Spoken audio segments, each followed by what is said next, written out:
Parshat Kitavo, which we read this week, begins with the recitation made upon bringing a seasonal offering to the temple in Jerusalem. The passage is familiar to us from the Haggadah of Passover. My forebear was a fugitive Aramean. He went down to Egypt with meager numbers and sojourned there, but there he became a great and very populous nation. The Egyptians dealt harshly with us and oppressed us. They imposed heavy labor upon us. We cried to the Lord, the God of our ancestors, and the Lord heard our plea and saw our plight, our misery, and our oppression. The Lord freed us from Egypt by a mighty hand, by an outstretched arm and awesome power, and by signs and portents. The Lord brought us to this place and gave us this land, a land flowing with milk and honey. Wherefore I now bring the first fruits of the soil, which you, O Lord, have given me. It helps to have a story. A story puts our lives in context, provides justification and meaning. Here, the story explains why our ancestors personally brought in their tax payments. It was largely on the honor system. We should remember that in Israel and America today, as in the past, there are people who serve their societies voluntarily out of commitments that can be expressed in a story.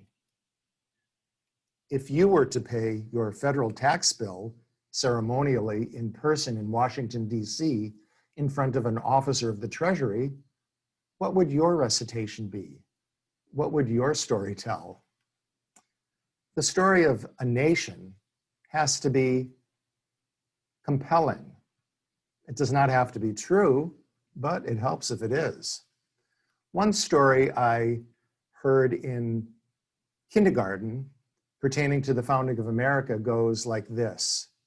The great explorer Christopher Columbus discovered America in 1492. Pilgrims from Europe came seeking religious freedom. The Indians welcomed the pilgrims and brought them fresh produce.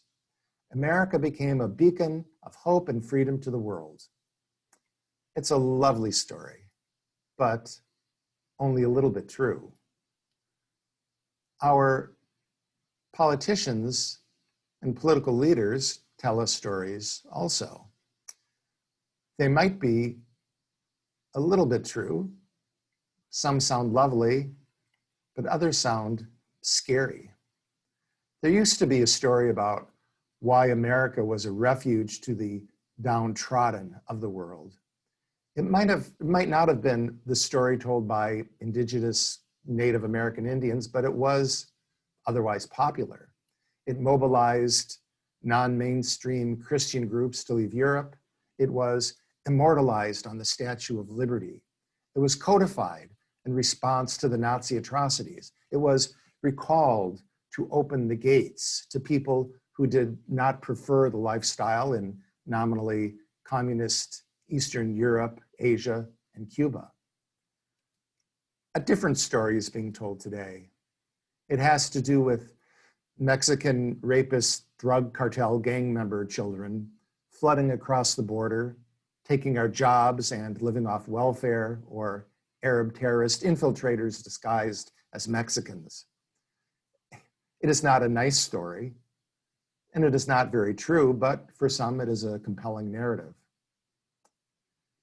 Each of us has our own story. How is it that your family came to America? Why are you in Connecticut? Why are you working? Why are you in that relationship? Why are you in that school? Why didn't you do it? My story is highly selective. It is about the college I went to, not those that rejected me. My mate is the girl who said yes, not the one who turned me down. My story is about my successes and my sufferings, my sacrifices, not my failures and transgressions. My body is the result of the one sperm and the one egg that met, and the one particular genetic combination that occurred out of the astronomical number of alternatives that would have seemed just as likely I'm a damn miracle. At each point, my decisions made sense. My story seemed convincing. In retrospect, there is no coherent narrative and the story makes no sense, but don't tell anyone. To use the term and the image of the poem Unetana Tokef, Rosh HaShana is Yom Hadin, the day of judgment. You are about to stand before the heavenly court to be judged. You better get your story straight.